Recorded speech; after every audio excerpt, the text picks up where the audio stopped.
আসসালামু আলাইকুম ওয়া রাহমাতুল্লাহি ওয়া বারাকাতুহু। ইন্নাল হামদালিল্লাহ নাহমাদুহু ওয়া নুসাল্লি আলা রাসূলিল কারীম, আম্মা বা'দ। তাকাব্বালাল্লাহু মিন্না ওয়া মিনকুম। ঈদ মোবারক। প্রিয় দর্শক, আজকে আসলাম ঈদের কিছু টিপস নিয়ে, যে সমস্ত টিপসগুলো আমাদের জানা উচিত এবং জেনে এগুলো করা উচিত। আমরা বহুত টিপস নেই, ইসলামিক মাইন্ডার টিপস নেই না। পবিত্র ঈদুল ফিতরে কি করা উচিত তা নিয়ে আমরা বলবো। যেরকম কথার কথা, আমরা পবিত্র ঈদের মধ্যে ঈদ হলো দুইটি, ঈদুল ফিতর, ঈদুল আজহা। ঈদের মধ্যে আমরা ঈদ মোবারক বলি। তো এটা হলো মানে বানানো, ঠিক আছে? এটা ইসলামের মানে হাদিসের মধ্যে আসে নেই, এটা মানুষ বানিয়ে বলে ঈদ মোবারক।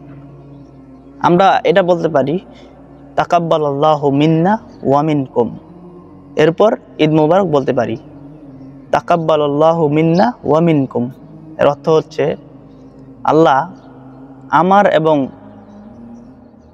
আরেকজনের মাধ্যমে, এই দুজনের মাধ্যমে মাঝখানের আমাদের কল্যাণের যে সমস্ত কাজগুলো তুমি কবুল করে নাও, ঠিক আছে?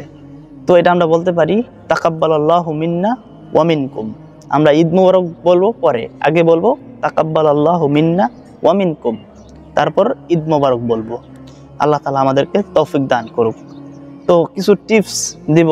সুন্নাহ সম্মত উপায়ে ঈদ উদযাপন করুন। ঈদের সালাতের পূর্বে ফিতরা আদায় করুন। হাসি খুশি থাকার চেষ্টা করুন। ঈদের জন্য নতুন কাপড় চোপড় পরে ঈদের সালাত আদায় করা এটা জরুরি নয়, তবে কেউ যদি কিনে পরে তাহলে সমস্যা নাই, কিন্তু এটা জরুরি নয়। গরিব আত্মীয়, শিশু, সমাজের অনেক মানুষ চলতে পায় না, তাদেরকে ঈদের উপহার দিন, নতুন কাপড় চোপড় দিন। ঈদ উপলক্ষ, ঈদকে কেন্দ্র করে গান বাজনা, নাটক, সিনেমা, ড্রামা, মুভি, অশ্লীলতা, এ সমস্ত কাজ থেকে বিরত থাকুন। এগুলো থেকে বিরত থাকতে হবে আমাদের। সুন্নাহ সম্মত পদ্ধতিতে ঈদের শুভেচ্ছা বিনিময় করুন।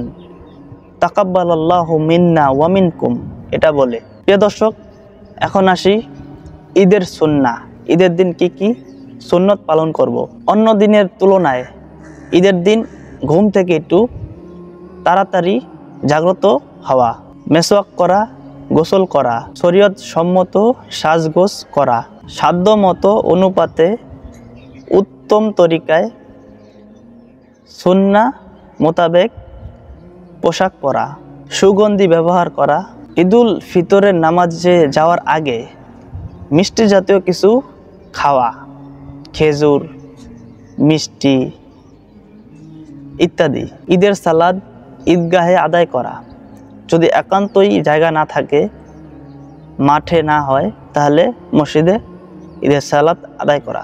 পায়ে হেঁটে যাওয়া এবং যেই রাস্তায় দিয়ে ঈদের সালাতে যাওয়া সেই রাস্তা দিয়ে না আসা, অন্য রাস্তা দিয়ে ঘুরিয়ে আসা।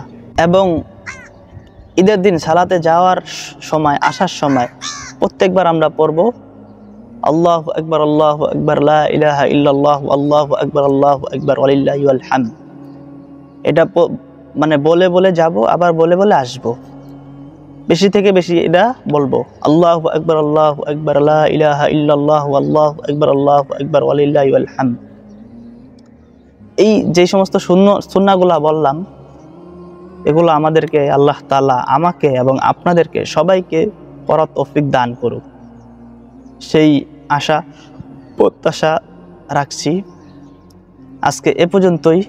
সবাই ভালো থাকবেন প্রিয় দর্শক। ওয়া আখিরু দাওয়ানা আনিল হামদুলিল্লাহি রাব্বিল আলামিন। তাকাব্বালাল্লাহু মিন্না ওয়া মিনকুম। পবিত্র ঈদুল ফিতরের শুভেচ্ছা। ঈদ মোবারক। আসসালামু আলাইকুম ওয়া রাহমাতুল্লাহি ওয়া বারাকাতুহু।